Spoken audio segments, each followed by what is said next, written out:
The assembly hall erupts in laughter as Amara stumbles toward the microphone. Her faded uniform hangs 2 sizes too large. "Sing for us, Charity Case," someone shouts from the back rows. The principal smirks. Diana, the governor's daughter, tosses a crumpled naira note onto the stage. "Here's your payment, beggar." The music teacher whispers loud enough for the front rows to hear. This should be entertaining. Like watching a goat try to dance. Have you ever been invited somewhere only to realize you were the joke? This is one of those real-life stories that reminds us why African stories matter. These are the life stories and touching stories that prove humiliation can become the doorway to something extraordinary. Because what happened next silenced 400 students and changed everything. But when she opened her mouth, St. Margaret's Academy sat behind wrought iron gates in Victoria Island. Lagos tuition was 2.8 million naira per year. Most students arrived in chauffeur-driven SUVs. Amara Okafor walked 40 minutes each morning. Her scholarship letter lived folded in her pocket. Section 4.3 of the Lagos State Education Trust Fund guidelines required scholarship students to participate in minimum 2 public school events per term. Missing 1 meant review. Missing 2 meant expulsion. She was 16. Her father had died 2 years ago when scaffold collapsed at a construction site. Her mother worked 3 cleaning jobs. They lived in a 1-room apartment in Butte Meta. The school uniform cost 45,000 naira. Amara owned one. She washed it every evening in their shared bathroom sink. By morning it was dry but never quite crisp. The fabric had faded from navy to something closer to grey. Principal Okonkwo announced Cultural Day during Monday assembly. Every Form 4 student will perform. You will represent your heritage. This is mandatory. 400 students sat in rows. Amara sat in the back corner. She had learned to make herself small. Diana Obinwankwo sat front row center. Head girl. Governor's daughter. PTA president's daughter. She wore a gold rose brooch that caught the light when she moved. The brooch was Cartier. Worth 180,000 naira, Diana turned to whisper to her clique. The roses. 5 girls who wore privilege like perfume. They laughed. Their eyes found Amara. After assembly, Diana approached Mrs. Adebayo, the music teacher. "Miss, Amara should sing for Cultural Day. She'd love to share her culture with us." Mrs. Adebayo glanced at Amara. "Has she volunteered?" "She will," Diana smiled. "Won't you, Amara?" Amara's throat closed. She hadn't sung publicly since her father's funeral. Standing beside his coffin, in their small Pentecostal church, her voice breaking on the hymn, "I don't think... It's already decided." Diana's smile never wavered. "Mrs. Adebayo, please add her to the program." The teacher wrote Amara's name in her ledger. "Cultural Day is Friday. 7 days to prepare." Diana walked past Amara, close enough to whisper, "Wear something authentic. Maybe those rags your people wear to funerals." The roses giggled. They smelled like expensive perfume and cruelty. That evening, Diana created a TikTok countdown. Watch scholarship girl embarrass herself. #Cultural Day, #can't wait. 47,000 followers. By midnight, 3,000 likes. There was a WhatsApp group called The Help. Diana had created it months ago. Screenshots of Amara washing her uniform. Photos of her eating alone. 23 members, all from wealthy families. Tuesday morning, Amara found her desk vandalized. Correction fluid.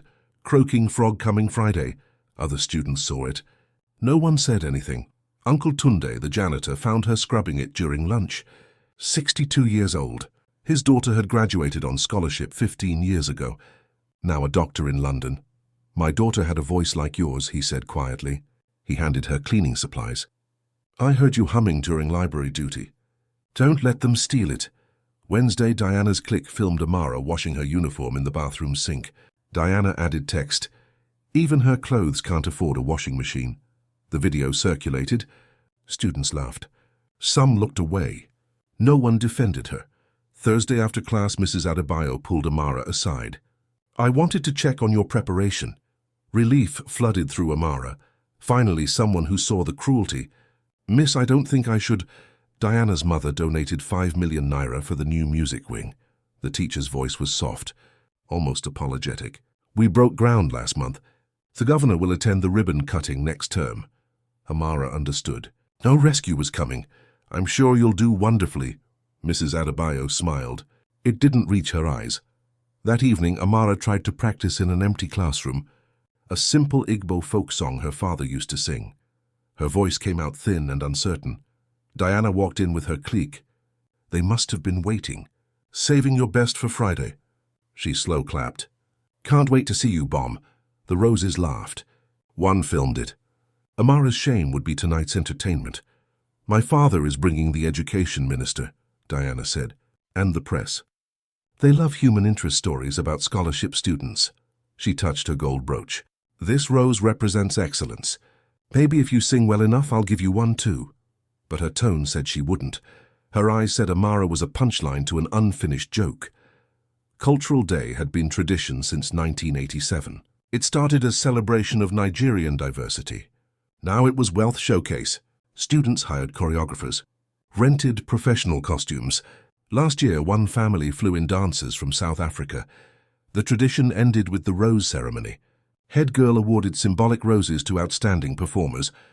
Diana had held the position 3 years, never given one to a scholarship student. Thursday night, Amara broke down in the school library, music archives section. Face in her hands, 16 years old and drowning. Father dead, mother exhausted. Tomorrow, 400 students would watch her humiliation like entertainment. She wanted to disappear, to be invisible again, to have never been born poor in a country that worshipped money. The scholarship in her pocket felt like a collar. She couldn't leave, couldn't refuse, couldn't fight back. So she would stand on that stage, open her mouth, give them exactly what they expected, a poor girl making a fool of herself for their amusement. Friday morning arrived grey and humid. Amara barely slept. She stood in their shared bathroom. The face in the cracked mirror looked hollow-eyed, defeated. Her mother appeared in the doorway holding a small package wrapped in old newspaper. Your grandmother's wrapper. I've been saving it. The cloth was white cotton, simple, hand-woven decades ago. It smelled faintly of camphor and old prayers. Mama, I can't. You can. Her mother's hands were rough from bleach and hard work. Your father always said you had a gift. Don't let these people make you forget. Amara folded the wrapper into her school bag. Morning assembly felt like a funeral march. Students buzzed with anticipation. Diana held court in the front row. Her gold brooch gleamed. The Roses wore matching replica brooches. Cheap gold-plated copies.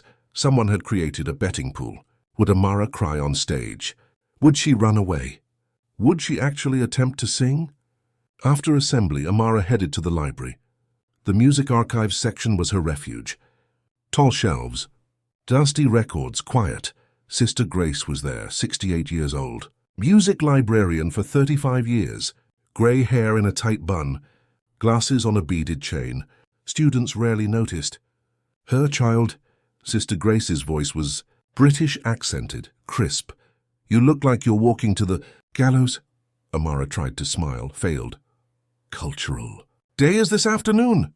I know. I also know what Diana has planned. Sister Grace closed the catalogue she'd been updating. These old ears still work. Amara sank into a chair. Then you know I can't win.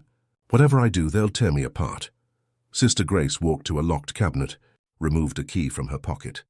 Inside were vinyl records, old programs, photographs yellow with age. She pulled out a black and white photo. A young black woman on stage, London's Covent Garden, the year 1982 printed in corner. That's me. Sister Grace's finger traced the image. Daughter of a palm wine tapper from Enugu. They said I was too dark, too African, too poor. But I had a gift. Amara stared at the photo. The young woman in an evening gown, head thrown back, mouth open in song. What happened? I became the youngest black soprano at the Royal Opera House. Sister Grace replaced the photo carefully. Not because I begged for acceptance. Because I sang like thunder and they couldn't ignore it. She turned to face Amara. I heard you humming during library duty last month. African literature section. You thought no one was listening. Amara's face burned. She hummed sometimes without thinking. Old hymns. Songs her father taught her. I've heard 10,000 voices in my career. Only 50 were truly extraordinary. Sister Grace removed her glasses, cleaned them with her cardigan. You're one of them. Sister Grace, I can't. You can. Steel wrapped in velvet. Because I already chose your song. Programmed into the Cultural Day soundboard, she handed Amara a sheet of music. Ezi Igbo worship hymn. Do you know it? Amara's hands trembled. She knew it. Her father used to sing it. The lyrics translated, "They saw rags, but you saw royalty. They saw nothing, but you saw everything. Why are you helping me?" Sister Grace smiled. Sad and knowing, because 30 years ago a librarian in London helped me. Because cruelty should never silence a gift. She paused, opened a drawer, removed a manila envelope. "This stays between us." The envelope was thick. Official-looking documents inside. Evidence of what? "That's not your burden today." Sister Grace pressed the white wrapper into Amara's hands. "This belonged to my grandmother. She wore it when she sang at coronations in Enugu. Consider it borrowed armor." The afternoon crawled forward. Amara attended classes but absorbed nothing. Teachers talked. Students whispered. Lunch period she hid in a bathroom stall. "Heard girls come in." Diana's voice. "I've got the sound tech bribed." Random noises during her performance. Barking dogs, car horns. "Hilarious," another voice. "One of the roses." "What if she's actually good?" Diana laughed. Cold and certain. "She's poor." "How good could she be?" They left. Amara stayed until the bell rang. Cultural Day assembly began at 2 p.m. The auditorium held 800 seats. 400 students, 50 parents, faculty, special guests. Governor Obinwankwo sat front row center. Education minister beside him. Journalists in back with cameras. This wasn't just school event. It was political theater. Backstage, 14 performers wore elaborate costumes. Professional makeup. Amara wore her faded uniform and borrowed white wrapper. One by one, students performed. Ballet fusion. Hip-hop with backup dancers. Spoken word poetry. The production values were stunning. Wealth on display. Diana's clique sat front row left. Phones out, ready to capture failure. The WhatsApp group buzzed. Almost time for the main event. Mrs. Adebayo appeared backstage. "Amara, you're second to last. Diana goes after you." Her eyes were guilty. "Just do your best." A scholarship boy performed traditional Yoruba drumming, simple but authentic. The crowd responded with genuine warmth. Some parents teared up. Diana scowled. Then Mrs. Adebayo's voice echoed. "Next we have Amara Okafor performing Easy." Scattered laughter starting already. Diana's stage whispered loudly, "Hope she knows we're not here for a funeral dirge." Amara stood, legs like water. The white wrapper dragged slightly as she walked toward stage steps. 400 students. 50 parents, faculty, press, all watching. She reached the microphone. Stage lights blinding. Couldn't see faces beyond first few rows. Diana's smirk. Governor's bored expression. Sister Grace at the back, hands clasped. Someone coughed. Someone giggled. Amara closed her eyes, whispered to her father. "For you, Baba." The opening note emerged. Soft. Trembling. Diana started to laugh. Then something shifted in Amara's chest. Memory of her father's voice. Her mother's sacrifices. Sister Grace's borrowed armor. Uncle Tundi's quiet encouragement. The second note came stronger. Diana's laughter caught in her throat. By the third note, something in the auditorium changed. The sound was pure, unexpected, not what anyone had anticipated from the poor girl in the faded uniform. Mrs. Adebayo's eyes widened. Diana's smirk began to falter. Sister Grace at the back closed her eyes.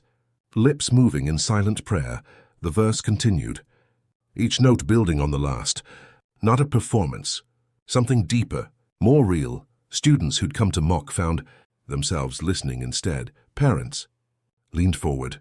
The betting pool seemed suddenly cruel, shameful. Amara sang like she was talking to someone beyond the auditorium. Beyond Lagos, beyond the cruelty and judgment, she sang like her father taught her.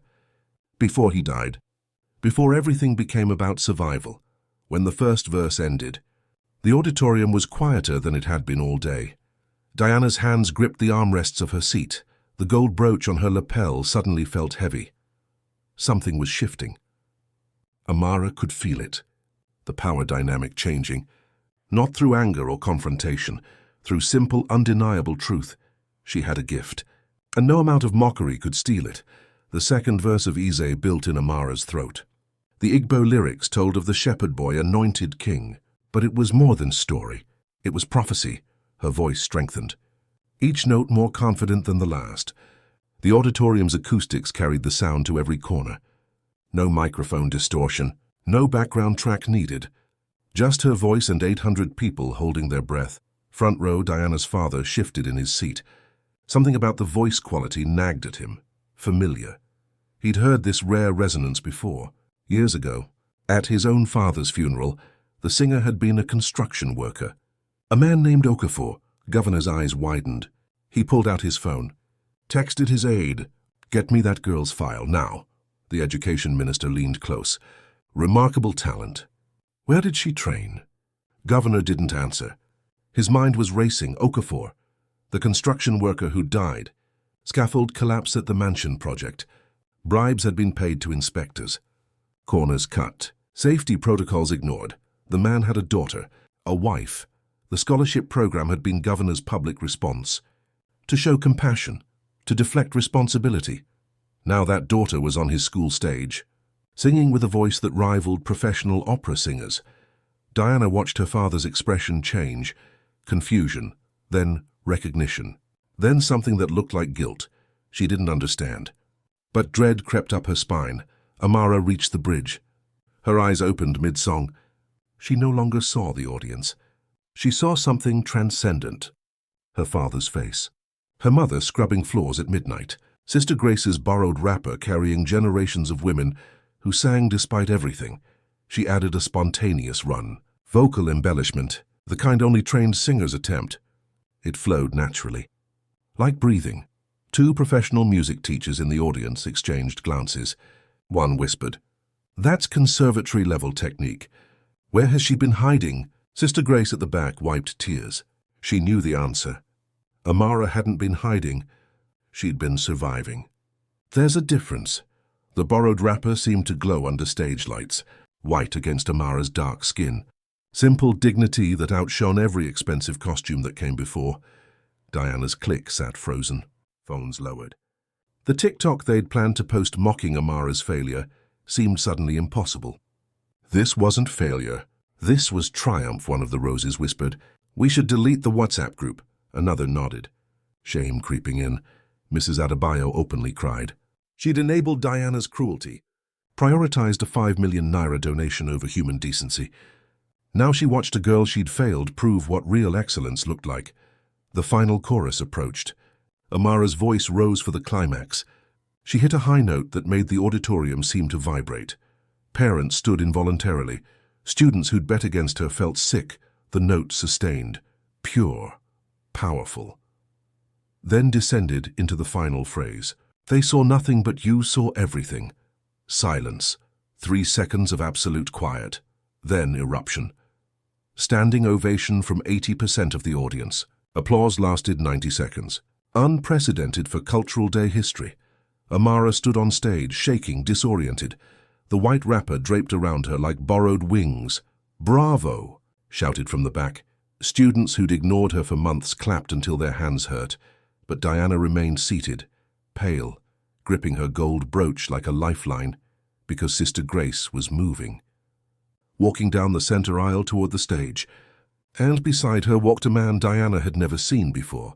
Tall, late 40s, expensive suit. He carried a manila envelope. Principal Okonkwo stood. "Sister Grace, the ceremony isn't, it needs to be."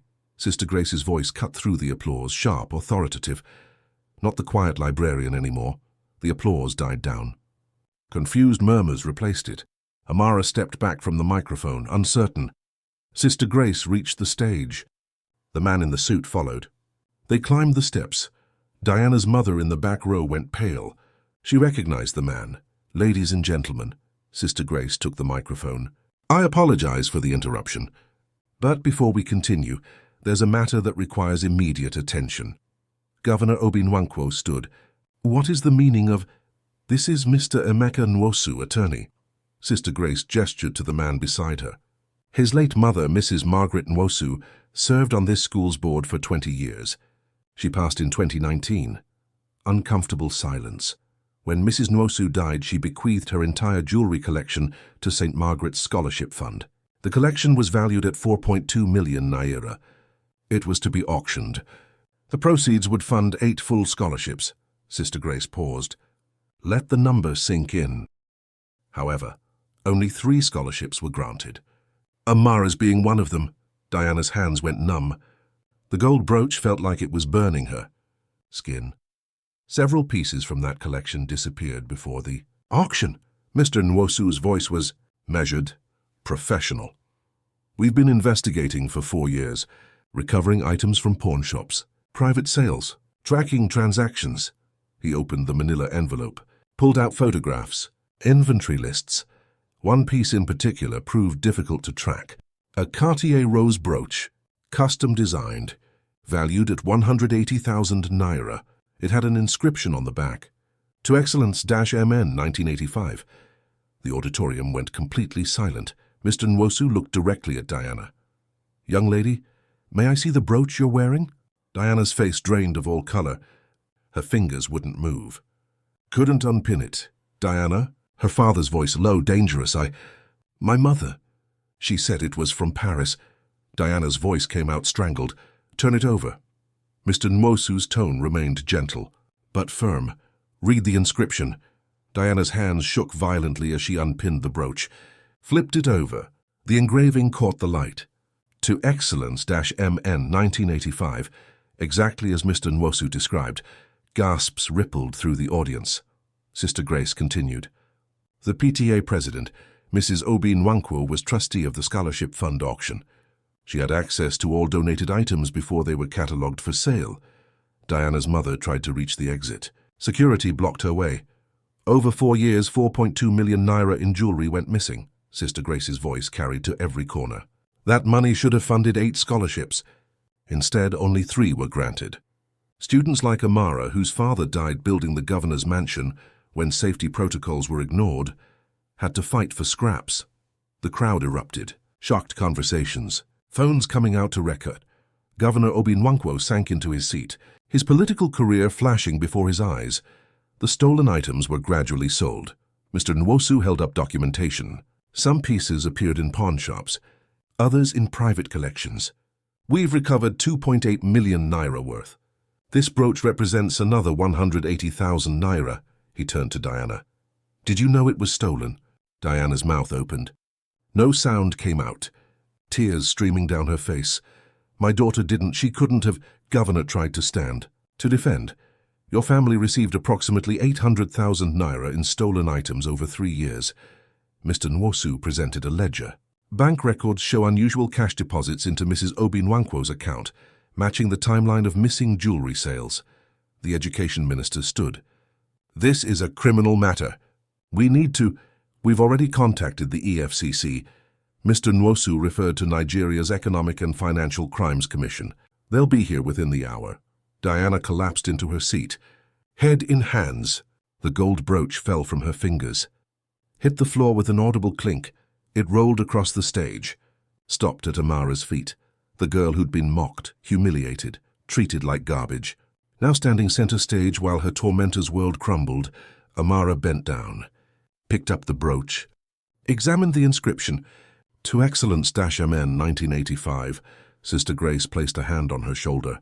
That brooch was purchased with funds meant to honor students like you, students who overcome despite systems designed to exclude them. The white wrapper around Amara's shoulders suddenly seemed more regal than any expensive. Costume in the room. Mr. Nwosu addressed the auditorium. Cultural Day traditionally ends with the head girl awarding roses to outstanding performers. But given circumstances, I believe excellence should award itself. He took the brooch from Amara's hand. With your permission? Amara nodded. Still in shock, Mr. Nwosu pinned the gold brooch to her borrowed white wrapper. Mrs. Margaret Nwosu believed education was the highest form of excellence. She would be honored to see this worn by someone who truly embodies that value. The auditorium erupted again. But this time the applause was different. Reverent, awed. Diana sat broken in her chair. The roses click around her removed their replica brooches. Ashamed, students scrambled to delete TikToks, WhatsApp messages, evidence of their cruelty. Mrs. Adebayo covered her face. Sobbing, Amara stood center stage. The girl who walked 40 minutes to school every day, who washed her one uniform in a sink, who'd been called charity case and beggar. now wearing a 180,000 Naira Cartier brooch that represented everything she'd been denied. Sister Grace whispered. Sometimes God uses our voice to silence lies, and sometimes he uses silence to amplify truth. The journalists at the back filmed everything. This wasn't just school drama anymore. This was scandal. Corruption exposed. Justice served. Principal Okonkwo tried to end the ceremony. His microphone wouldn't work. The sound tech, the same one Diana had bribed, had unplugged it. Some betrayals come full circle. Governor Obi Nwankwo's security team entered. Not to protect him, to escort his wife for questioning. Diana watched her mother being led away. The woman who'd stolen from orphans, from poor students, from girls like Amara, the gold brooch had seemed like power, like belonging, like proof of worth. But it was evidence of theft, of cruelty, of a system that fed on the vulnerable, and now it rested on the chest of the girl they'd tried to destroy. Amara touched it gently. The metal was cold, heavy with meaning she didn't fully understand. Yet, but she understood enough. They'd asked her to, saying as a joke, her voice had silenced the whole room. But not because of talent alone, because truth has weight, and eventually gravity pulls everything down to where it belongs. The auditorium descended into controlled chaos. Parents stood demanding answers. Students filmed on phones. Teachers huddled in confused groups. Journalists pushed toward the front for better angles. Diana sat frozen in her seat. The empty space on her lapel where the brooch had been felt like an open wound. Principal Okonkwo tried to restore order. Everyone please remain calm. This is highly irregular. Irregular? A parent stood. The PTA president stole from a scholarship fund and you call it irregular? My daughter could have had that scholarship. Another parent shouted. We were told there was no funding. The education minister conferred urgently with his staff. This would be national news within the hour. Political fallout would be massive. Governor Obi Nwankwo remained seated, his face grey, his wife being escorted out by security. His daughter collapsed in shame, his carefully constructed image crumbling in real time. Sister Grace stood beside Amara on stage, steady, protective. The girl was trembling, overwhelmed. Can I go? Amara whispered. Please, I just want to— Not yet. Sister Grace's voice was gentle but firm. This isn't finished. Mr. Nwosu pulled more documents from his envelope, held them up for the crowd. These are emails between Mrs. Obi Nwankwo and several jewelry dealers. Dates match exactly when pieces went missing. We have bank statements, transfer receipts. 4 years of evidence? A teacher shouted from the back. Why wait 4 years? Why expose this now? Because the statute of limitations was about to expire. Mr. Nwosu's voice carried across the auditorium. And because we needed irrefutable proof. These cases are complicated when wealthy families are involved. One mistake and they walk free. He gestured to Amara. But this young woman's courage gave us the final piece. When Sister Grace told me about Cultural Day, about how Diana was orchestrating public humiliation, we knew it was time. So this was a setup. Diana's voice cracked. She stood shakily, mascara streaking her face. You used me. No. Sister Grace's response was measured. You used yourself. We simply provided the stage. The distinction mattered. Amara hadn't known. She'd walked into that performance thinking she was alone. Her voice was genuine. Her courage real. The trap had been for Diana's pride. Her need to publicly humiliate. To wear stolen property while mocking the very students it was meant to help. Justice dressed itself in irony. Where's my mother? Diana looked around wildly. I need to— Your mother is being questioned by security. Principal Okonkwo's voice was tight. The EFCC has been notified. She'll be formally charged. Diana's legs gave out. She sank back into her seat. The roses' click had dispersed. Former friends suddenly very far away. Self-preservation kicking in. One of them tried to leave. Sister Grace's voice stopped her. Miss Adeyemi, you organized the WhatsApp group called The Help. I have screenshots. All 23 members will be meeting with the counselor Monday morning. The girl froze. How did you— I'm 68 years old. I'm not deaf and I'm not stupid. Sister Grace's British accent turned sharp as glass. You children think adults don't see. We see everything. We just choose our moments. Another Rose tried to speak. We didn't know about the stealing. We were just what? Just cruel? Just bullying? Just making a girl's life miserable for entertainment? Sister Grace's gaze swept the group. Your parents will receive detailed reports. The anti-bullying protocol will be enforced. Suspensions are possible. Silence from the clique. Shame settling in like fog. Mrs. Adebayo approached the stage, tears streaming. Sister Grace, I'm so sorry. I should have stopped it. The donation, I prioritized money over... You prioritized your career over a child's dignity. Sister Grace didn't soften the words. That's something you'll need to reconcile. Not with me. With yourself, the music teacher nodded. Broke down sobbing. Principal Okonkwo mounted the stage. This ceremony is officially concluded. Students will return to homeroom for... Not yet. Mr. Nwosu's voice cut through. One more matter. He turned to face the audience. Addressed the governor directly. Sir, we've recovered 2.8 million naira of the stolen 4.2 million. That leaves 1.4 million unaccounted for. Governor Obi Nwankwo stood slowly. I had no knowledge of my wife's. Your campaign received 600,000 naira in undocumented donations during the 2023 election cycle. Dates match jewelry sales. Mr. Nwosu held up another document. Bank records show transfers from your wife's account to campaign funds. 3 transactions, 200,000 naira each. The auditorium went completely silent. You benefited from stolen scholarship money to fund a political campaign centered on education reform. Mr. Nwosu let the irony hang. The EFCC will be very interested in that. Governor's security team shifted uncomfortably. They'd come to protect. Now they weren't sure whose side they should be on. Additionally, Sister Grace spoke now. Amara Okafor's father, Mr. Samuel Okafor, died in March 2023 during construction of your private residence. Scaffold collapsed due to safety violations. She paused. Let that connect. The scholarship program was announced 2 weeks after his death, positioned as your family's charitable response to the tragedy.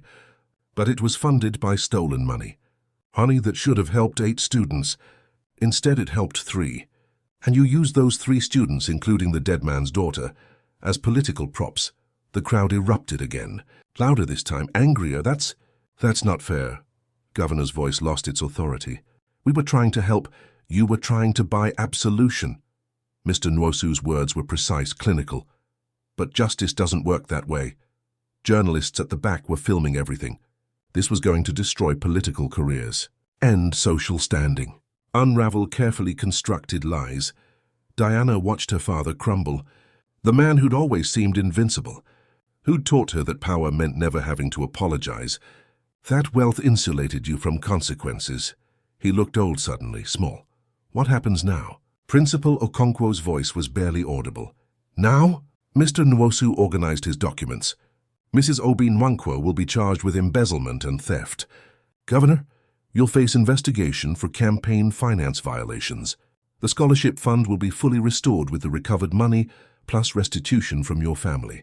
He turned to Diana. As for you, young lady, you wore stolen property. Whether you knew its origin or not, you benefited from criminal activity. That makes you an accessory. Diana's face went from pale to green. I'm going to be arrested? That depends. Mr. Nwosu's tone softened slightly. On what you do next.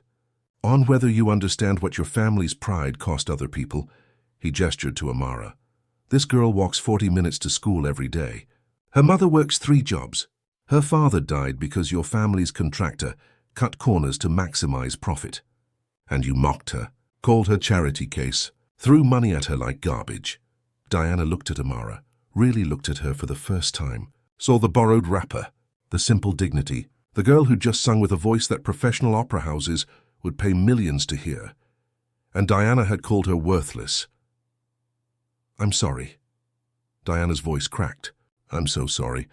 I never, the words died. Because what could she say? That she didn't know?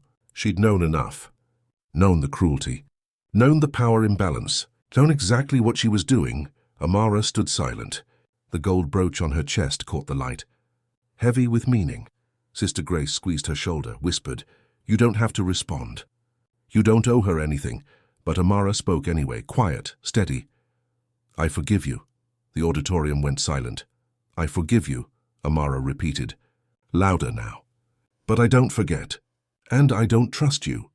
You need to face consequences. But they don't need to come from my anger." Diana collapsed, sobbing. It wasn't acceptance. It wasn't gratitude. It was grief. For who she'd been, what she'd done. The person she'd have to learn not to be. Grace is not the same as reconciliation, Sister Grace addressed the crowd. Forgiveness doesn't mean returning to dysfunction. It means removing the knife from your own back, not handing it back to who stabbed you. Parents nodded. Students looked uncomfortable. The message hit harder than any lecture. Mr. Nwosu turned to Principal Okonkwo. "The board will meet Monday. We'll discuss restructuring the scholarship committee. New protocols, independent audits. This cannot happen again," the principal nodded. Defeated. As for Diana, Mr. Nwosu consulted his notes. "We recommend public written apology. 100 hours community service at scholarship programs. Counseling on empathy and privilege. 1 year probation from leadership positions. No expulsion, but consequences." Governor started to protest, stopped. His own consequences were coming. He had no leverage left. Additionally, Sister Grace pulled out a laptop, opened it. The WhatsApp group, the TikTok posts, the betting pool, all documented. Every student involved will meet with counselors and parents. Cyberbullying workshop mandatory for the entire school. Groans from the student section. Phones being hidden. Finally. Mr. Nwosu addressed the crowd one last time. 5 additional full scholarships will be funded immediately from the recovered money. Amara and her family will receive housing allowance for 1 year. Restitution for Mr. Okafor's death. He looked at Governor. Your family will contribute the remaining 1.4 million naira shortfall voluntarily before charges are filed. It wasn't a request. Governor nodded slowly. Broken, the auditorium began to empty. Parents pulling children away, teachers whispering, journalists racing to file stories. Diana sat alone in her seat. The roses scattered. Her father surrounded by staff damage control. Her mother taken away by security. She'd walked into Cultural Day as head girl. Queen of her domain. Untouchable, she was leaving as evidence. Amara stepped off the stage.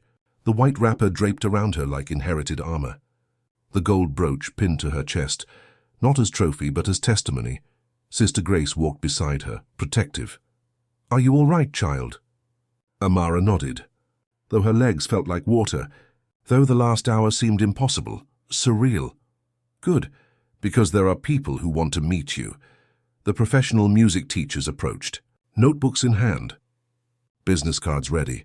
"Miss Okafor, have you ever considered formal training? Your technique is extraordinary." One of them was from the University of Lagos music program. "We offer full scholarships for exceptional talent." "I'd like to discuss—" "Not today," Sister Grace intercepted smoothly. "She's just survived a war. Give her time." The teachers nodded, retreated, but left their cards. Uncle Tunda appeared, the janitor who'd encouraged her days ago. His eyes were wet. "Your father would be so proud." So very proud, Amara hugged him. This man who'd seen her humiliation and offered kindness when no one else would.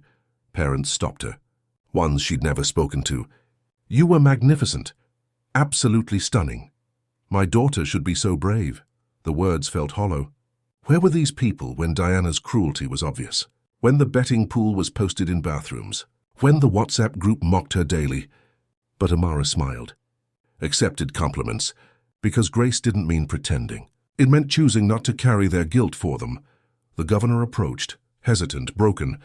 "Miss Okafor, I owe you an apology that words cannot—" "You owe me nothing." Amara's voice was steady. "You owe your conscience. And the law." "But not me," he nodded. Walked away. Diana tried to approach. Sister Grace blocked her path. "Not today. Maybe not ever. That's for Amara to decide. When she's ready." "If she's ready," Diana nodded. Turned away. The girl who'd thrown naira notes on stage, now understanding money, couldn't buy what she'd destroyed. Mr. Nwosu handed Amara a folder. "Information about the memorial scholarship in my mother's name. Housing assistance details. Counseling services if you need them. This is a lot to process." "Thank you." Amara clutched the folder. "For everything. Thanks Sister Grace. She's the one who kept evidence for 4 years. who waited for exactly the right moment. He smiled at the elderly librarian. Patience and strategy. Like chess, Sister Grace smiled. I prefer to think of it as gardening. You plant seeds.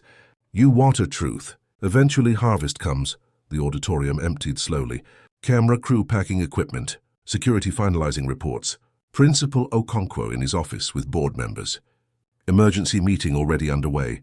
Amara stood in the empty space, where hundreds had watched her humiliation transform into vindication, where a gold brooch had exposed corruption, where her voice had silenced lies. Can we go home? She whispered to Sister Grace. Please. I need my mother. Of course. I'll drive you. Outside, the sky had darkened. Evening approaching. Students clustered in groups, whispering, processing.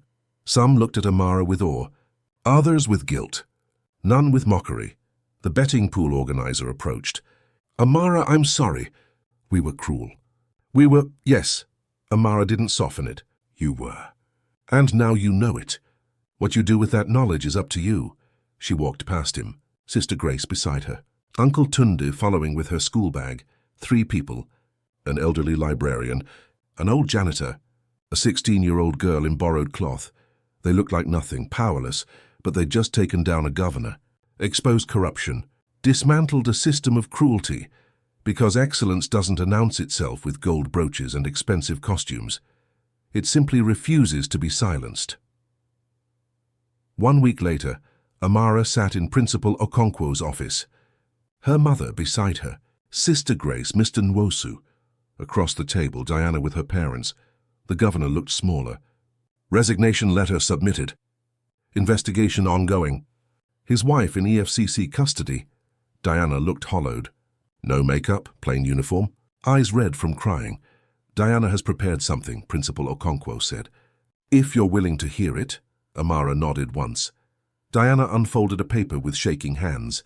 I wrote this 17 times. Nothing felt adequate, she read slowly. I used privilege as a weapon and cruelty as power. I mocked someone whose courage I couldn't comprehend. I organized systematic humiliation because it made me feel superior. I wore stolen property while calling you charity case. Her voice broke, but she continued. Amara's forgiveness is grace I don't deserve, but will spend this year trying to understand. To every scholarship student I hurt, I am sorry. Words are not enough, but they are my beginning. Silence filled the office. This will be read at Monday's assembly. Diana set the letter down. I'll accept all consequences. Amara's mother spoke. My daughter has chosen to forgive. But forgiveness doesn't mean reconciliation. You will not contact Amara privately. No social media. No letters.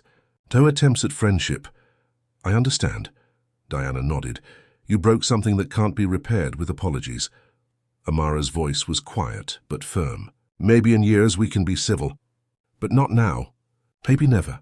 I understand, Diana repeated through tears. Mr. Nwosu distributed documents. New protocols approved. Scholarship committee now includes student representatives. Independent audits quarterly. Mrs. Nwosu Memorial Fund established with recovered money plus restitution. He slid a packet to Amara. 5 new scholarships starting next term. You're invited to help select recipients. Another document went to Amara's mother. Housing assistance. First year covered. Restitution for Mr. Okafor's death. The check's amount was enough to move them out of their 1-room apartment. Amara's mother wept quietly. Governor signed papers. Transferring 1.4 million naira shortfall. Campaign donations returned. Political career over.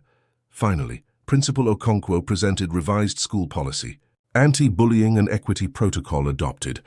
Mandatory workshops. Reporting system independent of administration. Sister Grace chairs oversight committee. The meeting ended. Diana's family left first. No eye contact. No final words. How do you feel? Sister Grace asked later. Tired, Amara admitted. Like I've been holding my breath for 2 years and finally exhaled. That's healing beginning. 2 weeks later, they moved to a modest 2-bedroom flat. Clean water, reliable electricity, windows with light, Amara's mother cried. Your father would be so proud. They set up his photo on a small table. Beside it, the gold brooch in a glass case. Sister Grace's borrowed wrapper folded respectfully. New student ID for University of Lagos music program. 3 items, past, present, future. Amara returned to school differently. Not invisible. Not hiding. Students parted for her. Some from respect, some from guilt. Diana transferred schools 2 weeks later. Completed community service at scholarship programs. Learning humility through service. They never spoke again. That was okay. Amara performed monthly at church. Youth choir flourishing. She taught them gifts come with responsibility. That dignity matters more than recognition. Sister Grace became Director of Student Affairs. Music Library renamed Grace Nwosu Memorial Archives. She mentored scholarship students. Cultural Day restructured. Became Heritage Week. Celebrating genuine culture, not wealth display. 6 months later, Amara received university acceptance. Full scholarship. She'd study music but return monthly to St. Margaret's, guest speaker for scholarship. Students. Living proof excellence survives cruelty. The school placed a small plaque in the auditorium. Where she'd sung, it read, "Excellence doesn't announce itself. It simply refuses to be silenced." Amara Okafor, 2025. Simple, true, eternal. 5 years later, Amara stood backstage at University of Lagos Convocation Hall. Graduation gown pressed. Honor cords draped. Bachelor of Music, first-class honors. Her mother sat front row. Sister Grace beside her. Uncle Tunde, Mr. Nwosu. The people who'd believed when belief was radical, the dean called her name. Amara Okafor, recipient of the Margaret Nwosu Excellence Scholarship. Accepted into Royal Academy of Music, London. Applause erupted. Her mother wept. Amara crossed the stage. Accepted her degree. Saw herself 5 years ago, 16, terrified, walking toward a microphone where cruelty waited. She'd survived. Flourished. Sister. Grace had passed 6 months ago, peacefully, 83 years old. Her funeral filled the church. Amara sang easy. The same hymn from that Friday. They saw rags, but you saw royalty. The music library still bore her name. The Oversight Committee continued her work. 10 years of clean audits. 0 bullying crises. The protocols worked. Diana had written 1 letter. 3 years after Cultural Day, brief. "You were right. About everything. I hope you're well." Amara never replied. Some bridges stay burned. That's healthy. She heard Diana worked at a non-profit now. Youth mentorship. Maybe she'd changed. Not Amara's concern anymore. Her mother retired from cleaning jobs. They lived modestly, comfortably, windows full of light. Amara's desk held 3 items. Father's photo. Gold brooch in case. Royal Academy acceptance letter. Past, present, future. 21 years old. Heading to London where Sister Grace had broken barriers 40 years before. Excellence refusing silence. Her phone buzzed. Message from a St. Margaret's scholarship student. "Miss Okafor, I'm being bullied." "Can we talk?" Amara replied immediately. Because the work never ended. Each generation needed reminding. You are not alone. Your voice matters. That evening she wrote her Heritage Week speech. She'd tell them about Sister Grace, about patience, about planting seeds. She'd tell them cruelty dies loud. Dignity lives quiet and long. She'd tell them excellence isn't gold brooches. It's showing up despite fear. Refusing to let humiliation steal your gift. She looked at her father's photo. "We made it, Baba." Outside, Lagos hummed. Generators, hawkers, life continuing. Inside, Amara hummed easy, not performing. Just grateful for borrowed rappers, for elderly librarians, for mothers who sacrifice, for voices refusing silence. These are the African stories that matter.